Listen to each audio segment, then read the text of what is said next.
There's a real simple equation that I really have become quite fond of, and I think it originates from Stephen Covey, the 7 Habits of Highly Effective People, and he talks about this equation of E plus R equals O. So that's event plus response equals outcome.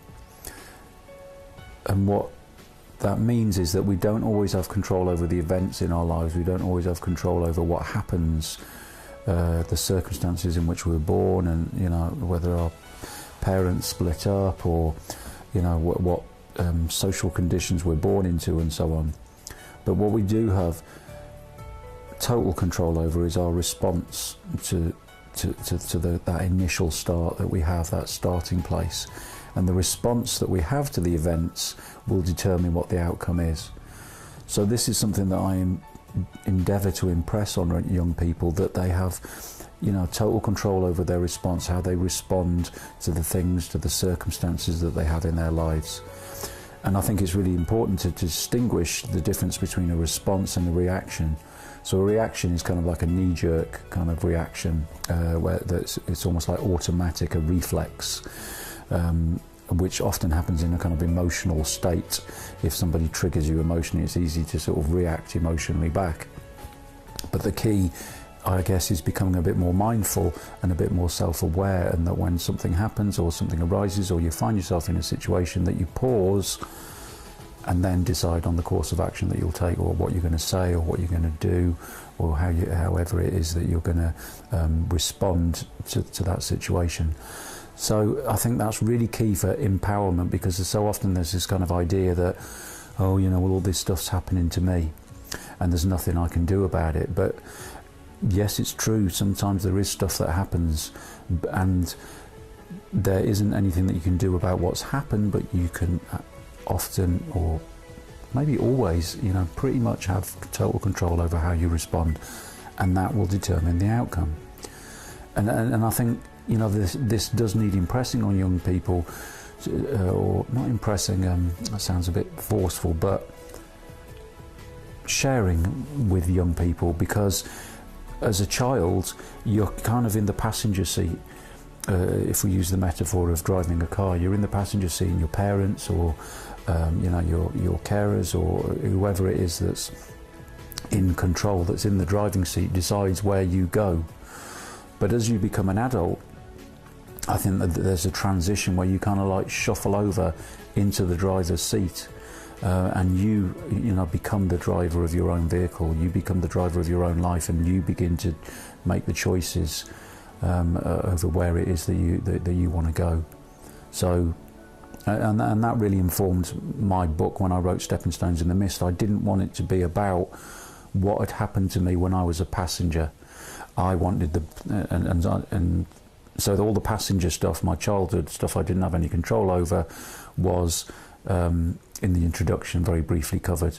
And then in the main part of the book, it was all about when I was in the driver's seat, when the choices that I made. And I suppose for myself, it was through a process of trial and error that I began to see that I did have control. And initially, the choices, the responses to situations were probably pretty crap, and they resulted in rather crap outcomes for me.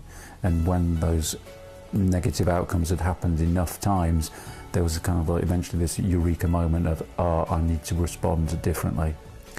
So, I think that's quite a key to empowerment, just actually understanding to what extent we can be the creators of our own destiny.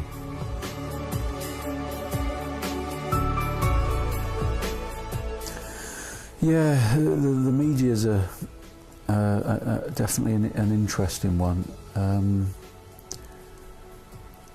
I guess I can only ever speak from my own experience, and I think I've probably been through different stages where initially I thought that what came through the mainstream media was the truth, and it took me a little while to actually work out that it's not necessarily so. That it maybe it's a distortion of the truth, and the distortion of the truth may be from a very fine little bit to a really gross amount of distortion.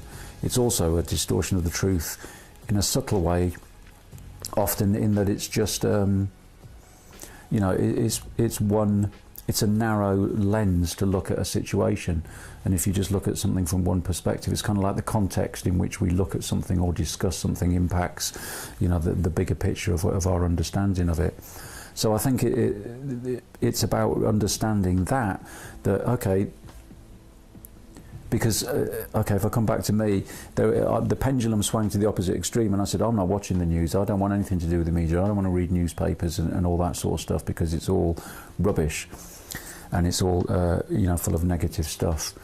But then I guess I found that the pendulum found its middle place eventually, in that I like to be reasonably in touch with what's going on in the world and what comes through the mainstream media, but from a detached perspective, so I can watch it and observe it with curiosity without this kind of emotional addiction to it, and kind of like you know, watching it, listening, reading from a perspective of this is the total truth. I know that it's just one little piece of the truth, so then the fear is greatly diminished that is kind of generated by lots of the sort of negative stuff that comes through the media.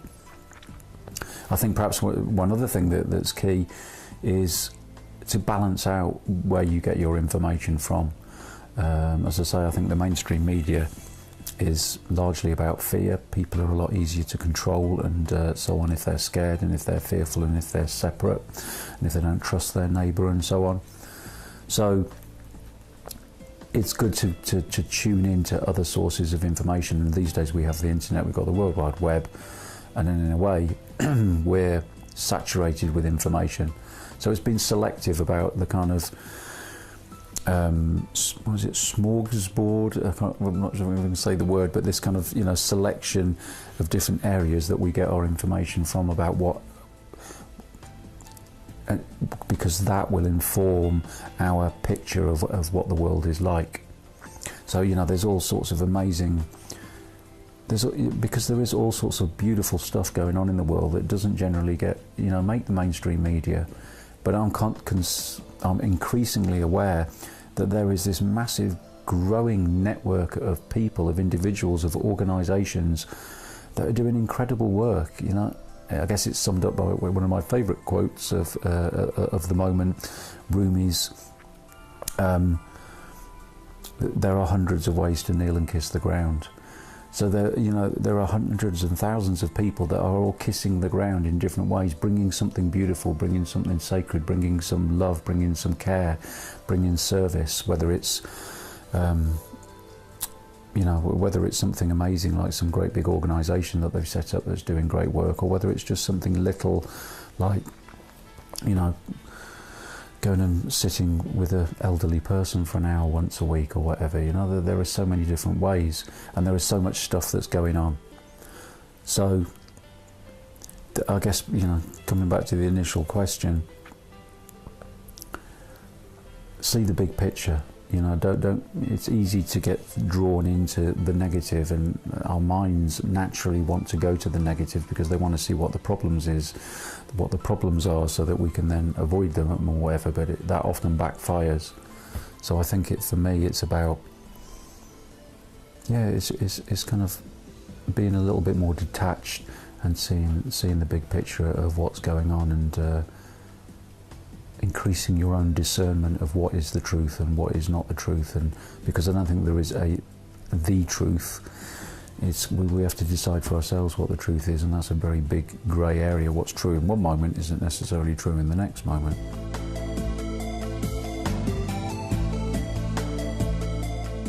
I'm going to answer that in what might initially appear like a bit of a strange response, but I'll endeavour to explain it. And the first thing that comes to mind there is the greatest thing that we can do to help the environment is to love, value and accept ourselves.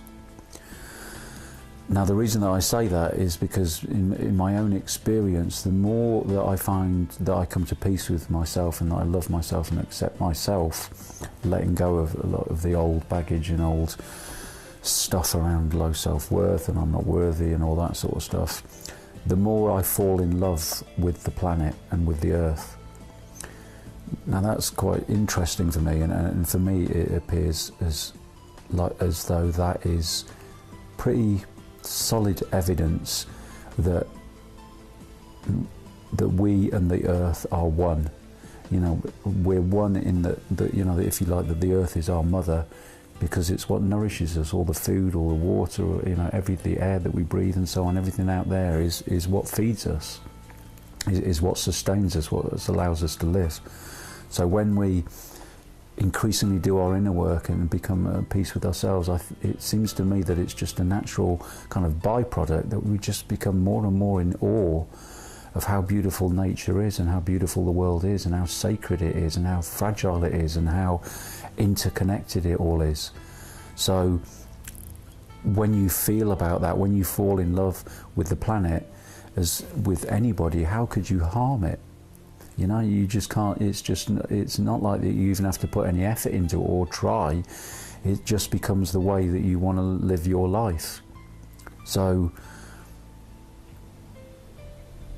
I guess incrementally, in a way, on the surface, I've become more environmentally aware, and there are more things that I do that are gentler on the planet.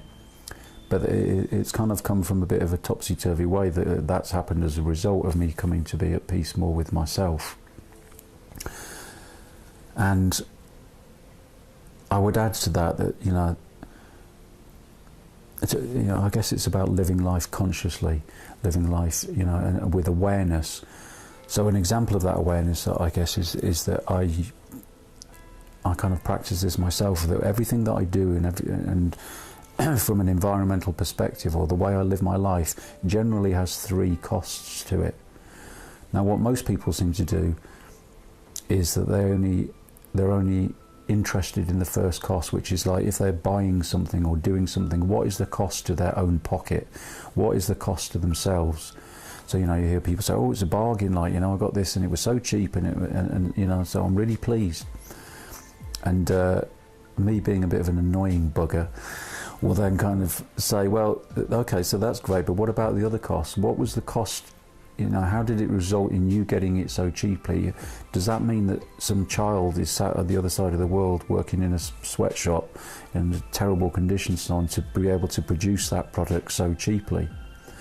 And the third cost, what is the cost of the environment? You know, what is it made cleanly? How was it able to be, you know, produced so cheaply? Because you know, it seems quite clear that things that are really organic stuff, more naturally produced stuff, is often more expensive. So it's more expensive to your personal pocket, but it's not so expensive on the planet, and it's probably not so had such a negative impact on the other people that are involved in the whole process. So that kind of like thing of just looking at everything that we do has 3 costs to it is quite, you know, that's quite a good just little practice, I think, to frame taking a little bit more care of the environment. And I know that's tricky, because it does seem that increasingly we have to run faster and faster just to make ends meet and just to stay still. You know, the cost of living, the cost of rent, the cost of mortgages, you know, just to live seems to be getting, well, it's all gone crazy as far as I'm concerned. So it's natural that we have to think of ourselves and think, well, can I afford this, and do I just go for the cheap stuff? But there seems to be this, you know, I think just incrementally, if you can just make little steps and make little changes here and there and just build them into the way that you live your life, then, you know, because it's the usual thing, you know, if everybody makes those little changes, then they add up to massive changes, and they'll have a big impact.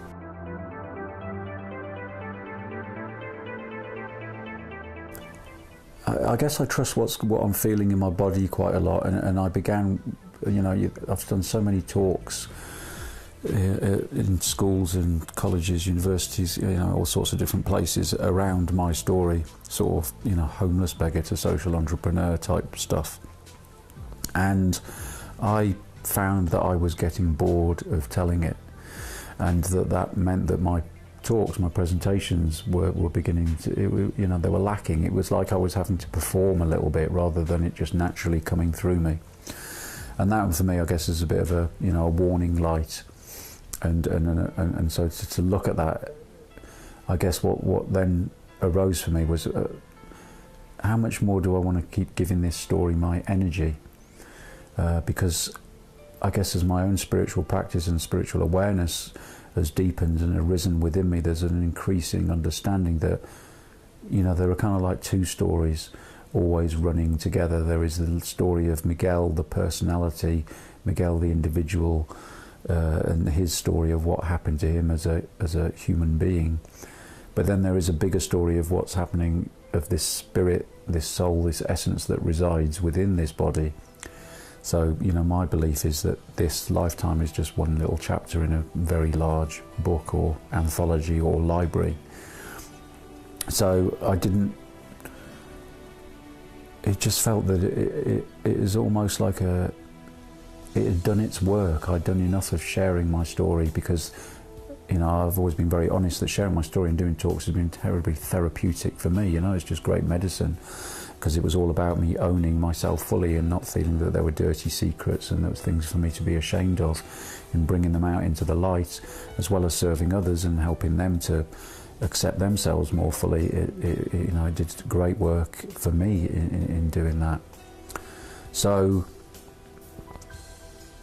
yeah, I began to get bored of it, and I began to see that I'm not sure that I wanted to give it so much energy, and I began to, and I guess it was around this realization as well that what I noticed was it was a kind of a eureka moment thing, where it's like, oh my goodness, there's so much similarity between my own story and humanity's story. And then it all became very unclear, and clear at the same time. Unclear of what is out there and what is in here, and how much, you know, how can it be that there are so many similarities, and then it arose in me that, well, then it must be the same for everybody else. So, you know, all this kind of spiritual information that I'd had, all of a sudden I could apply it. It was something that had some grounding in my experience, that, yeah, there was this blurring of the division, the boundary between me and what's inside me and what's outside and what's going on in the world. So I guess that became in a way that came later. It's like I saw what was going on in the world increasingly, and I wanted to do something about it and talk about that, rather than just talking about me and, you know, how we as an individuals can become more and can overcome our challenges. To, if we as individuals overcome our challenges, and we all as a nation, as a race, begin to do that, then what a massive impact that's going to have on the whole planet. So there was these kind of like steps that happened, and I think, you know, the final one was this, okay, because I can be a bit linear sometimes in my thinking, and realizing, well, I can weave my own story and humanity's story together, and you know, and it gives almost a bit more depth. Because what I found was that my own process, if you like, very simply put, of denial, fear, love, seems to be what's happening in humanity's story at the same time. So it just became a really grounded, almost like my life being a metaphor to use as an illustration of what's going on the planet. And the same as I could see that the things that I learned, that I integrated in my own way of being, resulted in my own freedom. That if we can do that as you know, collectively, then it takes us on that same journey towards freedom and liberation and peace on earth, if you like.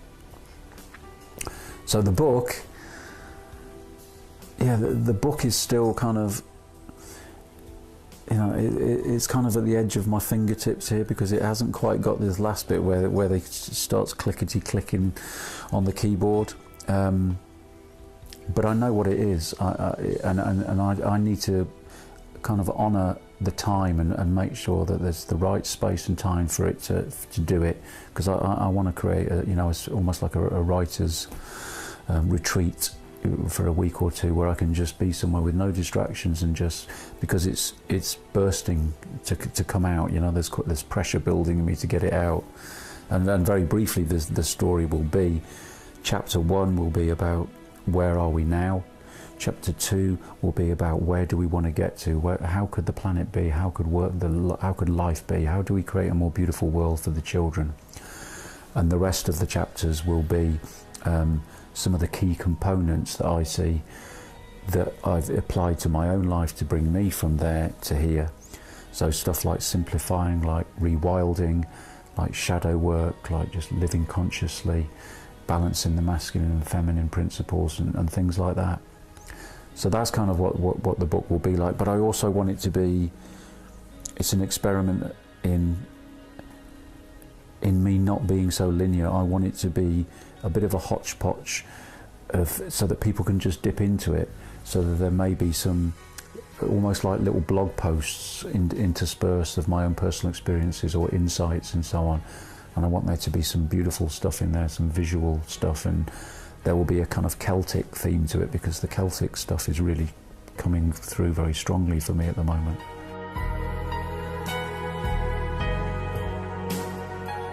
It could be that it kind of continues on incrementally, if you like, getting worse, which I also see paradoxically as getting better, because I really firmly believe that as the darkness gets darker, the light gets brighter. The worse things get in the world, the more people are awakening and shining their light and bringing themselves to counterbalance the darkness, if you like. It's because I see the darkness is a necessary part of our transformation. It's not something to be avoided, it's something to be experienced fully. So it may be that that incrementally happens. It may be that there is this sudden shift. I was talking to a guy that on Skype just the other day that I met through the web, and he was alluding to a lot of his very learned friends saying that they're predicting that in 2 or 3 years' time there will be a critical collapse of the old systems and so on, the economic systems and so on, are at breaking point. I don't know about all that sort of academic heady stuff, but I'm open that is a possibility as well. There's also the possibility that something else happens that's beyond our current doors of perception, because I'm very aware of this kind of like quickening that's been taking place in my lifetime, kind of acceleration of time, acceleration of busyness, acceleration of doing, and acceleration of all sorts of stuff. And it's only just recently arisen for me, but perhaps that, because I've been saying quite a lot, we need to slow down. But there's the other side of that may be, what if we're quickening to, it's almost like a high jump, where no, not a high jump, a long jump, where you have to sort of sprint to get up enough speed and faster and faster and faster, and then a launch. So it's maybe there's some kind of like energetic sort of quickening that's going on, that we're getting faster and faster and faster, and that we'll break through something. So a paradigm shift, a level of consciousness, because I think we have to look at the bigger picture and not just go with what we can perceive with our senses. There may be bigger stuff going on. I'm open to all the sort of extraterrestrial stuff, and the fact that we are, a little tiny dot of rock that's hurtling through space in an infinite galaxy that is exponentially expanding suggests to me that there's probably a bit more going on, than perhaps we're aware of. So I haven't got a clue what it will look like in 10 years' time. It may be that we're in the middle of some sort of, big shift that means that there is a lot of pain and a lot of suffering going on the planet. We're just playing with fire in so many different ways. The nuclear stuff. If somebody presses the button, somebody forgets to shut something off at a nuclear power station. The environmental stuff of climate, the rising temperatures and the ice caps melting, the sea levels rising. There are already massive shifts. People not being able to farm their lands because of the heat. There's the whole sort of terrorist thing and all that stuff, and kind of war. There's of course the disease and all these viruses and stuff that we're creating, So that doesn't paint a terribly rosy picture, does it? But so those things, I think we have to keep an open mind. All those things are possible, and they may. proverbial may have hit the fan by 10 years' time, or it may be about to, or it may be that just things are incrementally changing.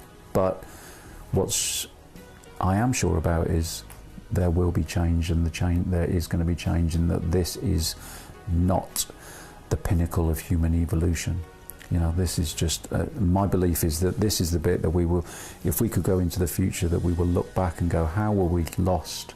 How did we get this lost? How did we allow so many on the planet to suffer so much and just turn a blind eye to it? So things will be different.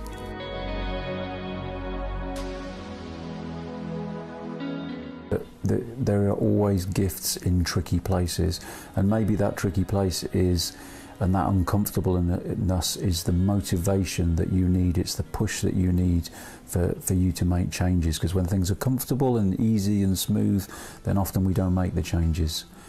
My experience in making that transition from doing a job that wasn't fulfilling me and feeling like I was just going through the motions and I was a wage slave was essentially just taking little steps. If you can, it's kind of like dig deep inside yourself and find what is your passion, what is it that you love, what is it that makes you feel alive, because that is what's needed in the world. Those are the sort of people that are needed to create the more beautiful world. So find what that is, and you can turn that into something that you will be able to make a living. It may be that you that you reduce the hours that you're doing at the moment. It may be, and start just doing a little bit of part-time stuff of what you love.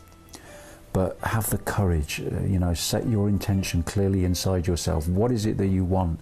What are you worthy of? Do you not maybe deserve something better than just going through, around on the merry-go-round of paying the mortgage and just making ends meet? Simplify your life as much as you can, because I've been really blessed, because I lived on the streets. I got used to having nothing, and so I've never sort of embroiled myself in loads of mortgages and debts and credit and all this sort of stuff. So the less that has its tentacles into you, the freer you are, and the easier it is for you to make, to break free of it, the smaller the shackles are. So don't get yourself into debt as much as possible, and simplify. Don't worry about buying fancy stuff, because that all keeps you tied into that system. And remember that there's also a possibility that money and jobs and all that sort of stuff may not be around that much longer. That's my belief, and that's my hope. I think if we are multi-dimensional light beings, which I increasingly am aware that we are so much more than this human body, then a completely different world may exist, where we don't have to do this ridiculous thing of wasting our precious lives going through the motions of doing stuff that has no value to it, really, that's not really honouring this sacred life experience that we have.